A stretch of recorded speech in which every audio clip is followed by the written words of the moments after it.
Oy, may bagong interview si Inday Sara ha. May mga binitawan din siyang salita dito. Oo, kaya pakinggan natin tong bagong interview niya, care of Alvin in Tourism. Dito sa Dahig. Kasi kanina wala pa yung mga kapatid niya, nauna siya.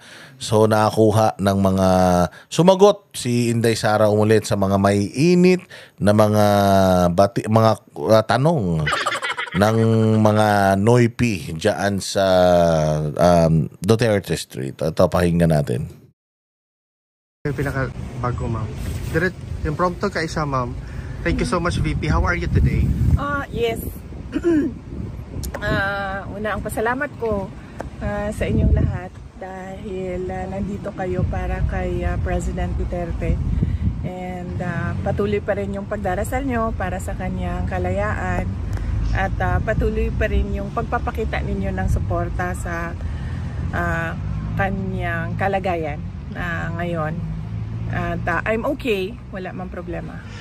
VP, what is your opinion doon sa pagkawala ni General Torre pagkasibak po sa posisyon niya? Do you have an opinion about that? Wala akong comment sa ni General Torre. Ano bang tawag doon? Pagtanggal? Removal. Uy, nakita na naman tayo dito. Nakita na naman tayo dito. Question? Hey, ma'am. Di ba dapat pupunta ka din ng Kuwait? Sabi ni Councilor Mocha. Japan po, yung Japan. Next month yun. Si Banat Bay talaga eh. Si Banat Bay na naman yan eh. Opo. Oo, sa September. Pero sabi niya Kuwait eh. Sabi niya punta ka daw Kuwait. Tapos, ngayon ko lang naalala. Pero tuloy po yung Japan nyo? Yes, tuloy yung Japan. Na-set na yun ng Filipino community. VP, on another question. Yes. What is your opinion doon sa sinasabi nilang extradition daw ni Pastor Apollo Kibuloy and Senator Risa Hontiveros already made a statement na dapat mag-cooperate daw yung Philippines? Well, unang-una, nasabi ko na yan lahat kay Pastor Apollo Kibuloy, as early as the time na nag-privilege speech si Migs Nograles about the franchise. So pumunta ako kay Pastor Apollo Kibuloy, and then sinabi ko sa kanya yung nakuha namin sa loob ng House of Representatives. So the plan noon was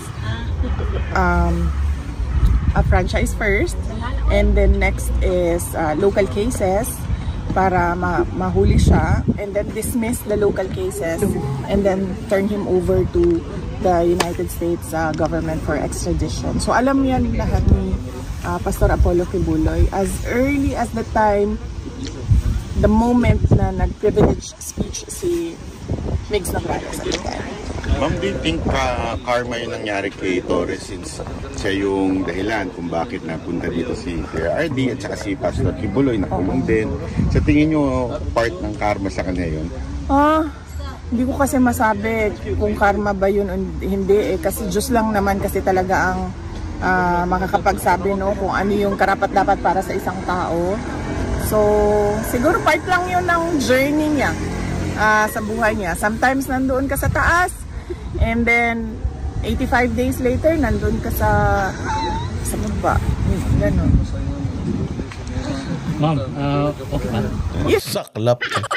85 days lang naging buti pa si Pangulong Duterte 100 days na dito. Mas matagal pa siya dito sa detention kaysa kay Torre. Walang iya ka Torre. Sipin mo yan, ilang ka lang? Ilang araw ka lang naging PNP chief. Diyos ko po, kawawa ka naman. Buti nga sa'yo. Wala, loko-loko ka Sabi nga, binenta mo yung kaluluwa mo sa demonyo. Anong ine-expect mo? Hindi ka dudugasin ng demonyo. Ma'am, malaking issue po ngayon ang korupsyon sa bansa, lalo na ang pangingialam ng mga congressman sa pondo. Kung kayo po ang tatanungin, ano po ang dapat gawin upang maputol po ang ganitong kalakaran at maramdaman ng mga Pilipino na nagagamit ng tama ang budget? Unang-una dyan, dapat kontrolado ng President yung budget. Dapat kung ano yung lumalabas sa budgeting system from the Regional Development Councils, paakyat sa National Development Council, paakyat sa cabinet level, at kung ano yung napag-usapan based on development plans, yun ang nasusunod. Dapat alam talaga ng Pangulo kung ano yung laman ng budget. Pangalawa dyan, dapat hindi pumapayag ang Pangulo na pakialaman ng legislators ang budget. Yun lang yung dalawang bagay dyan. Dapat alam niya kung ano nangyayari. Pangalawa, dapat hindi siya pumapayag na pinapakailaman ng legislators ang budget ng gobyerno. So, libreng advice na yon sa kanya, diba? So, ayoko na magbigay ng libreng advice, ha? Sige, next. Last na lang, ma'am. Libreng advice. Grabe ka naman, napakadamot mo naman. PP. Ma'am, sa pag-iikot po ninyo sa iba't ibang bansa, may nakikita po ba kayo na best practices na pwedeng gawin sa bansa kaugnay ang walang katapusang problema sa baha? O kayo po mismo ay may naiisip na solusyon with the consultations experts? Naku, libreng advice na naman ito. Magbibigay na naman ako ng libreng advice sa administrasyon. Hindi man ako libre na konsultan ng administrasyon. Siguro dapat gawin nila yung ginagawa ko, di ba? Umiikot ako sa iba't ibang Filipino communities around the world.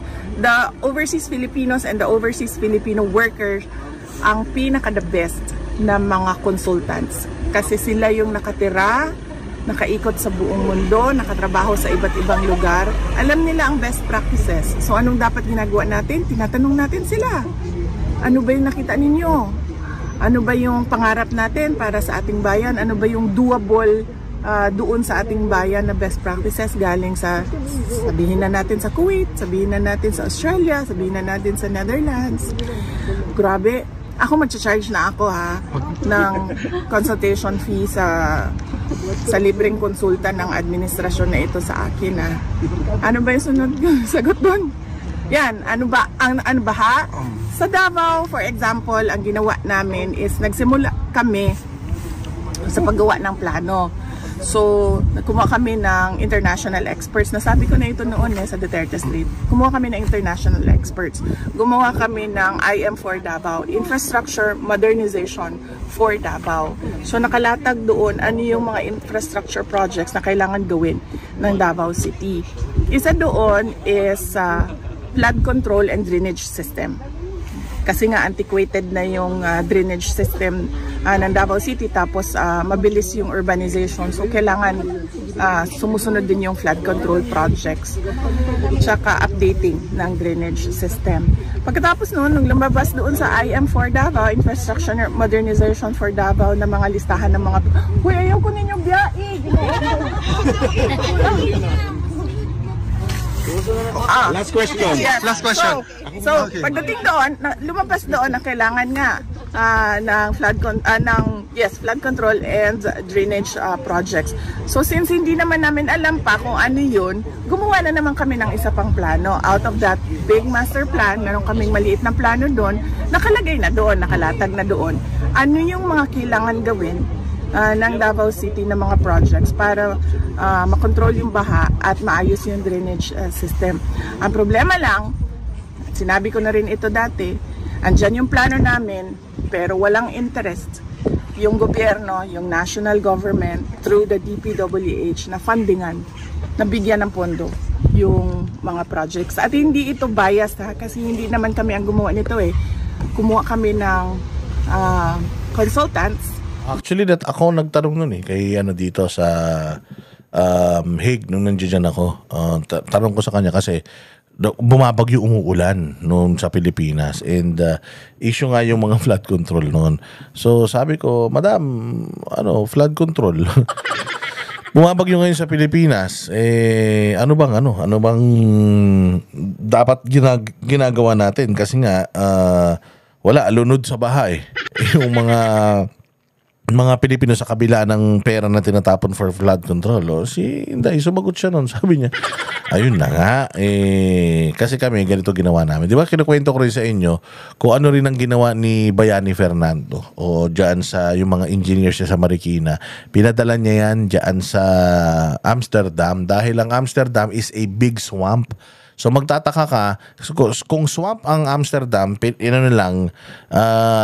tinabon-tabunan lang para magkaroon ng magkaroon ng buhay, mangbahay yung mga tao, paano nilang hindi sila, below sea level ang Amsterdam, paano silang hindi inano ng tubig? Paano silang hindi nilalamon ng tubig? O dahil sobrang ganda ng water system, flood control system nila dyan. Pati daw yung mga daan ng tren, ng mga subway nila, dinadaanan din daw ng tubig yon kapag kakailangan, kapag malakas masyado ang ulan. O, ganun. So si Inday, ganun din ang ginawa ni Inday sa Davao. Ganun din ang ginawa nila. Na inano nila, na pinanatili nila iyon, nagpapunta rin sila, nagpaaral din sila, tapos may mga proyekto sila, may mga they come up with nagpunta actually mga taga Germany and Netherlands sa Davao para magbigay ng kanilang suggestion. Baka hindi pasado sa standards ng mga nasa gobyerno, kasi ang plano nila magtusok lang ng isang bakal. Tapos, yun na yun. Pirmado na. Mga walang kakwenta-kwenta.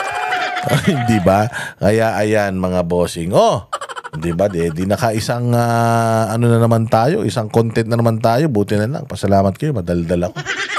Oh, pero hindi ako masyado madaldal sa personal. Oh, dito lang ako madaldal, kaya anuhin nyo na, samantalahin nyo na. Again, maraming salamat mga bossing sa inyong panonood. Mabuhay kayo, magkita-kita po tayong muli sa susunod na vlog. Kami ang boses ng masa, hindi natatakot. Katotohanan lang, di kami nalulunod. Walang bahid ng sismis, lahat ay totoo. Kahit sino ka pa, pag mali ka babanatan ka. Walang pinipili kulay, wala kaming kinikilingan. Basta para sa bayan, kami lalaban. Pag tama palapakan, pag mali banatan. Di matitinag, di matatakot, para sa bayan tuloy ang sigaw. Sa harap ng kamera, walang halong takot. Mga baluktot, lahat kayo'y tutumba. Ang hustisya at totoo, yun lang ang mahalaga. Kahit sinong harang, di kami matitinag. Walang pinipiling kulay, wala kaming kinikilingan. Basta para sa bayan, kami lalaban. Pag tama palapakan, pag mali banatan. Di matitinag, di matatakot, para sa bayan tuloy ang sigaw. Kung nasa tama ka, ikaw ay aming kasama. Pero pag mali ka, handa ka na bang mabasag? Banateros kami, walang inuunan. Dahil bayan muna, bago ang sarili.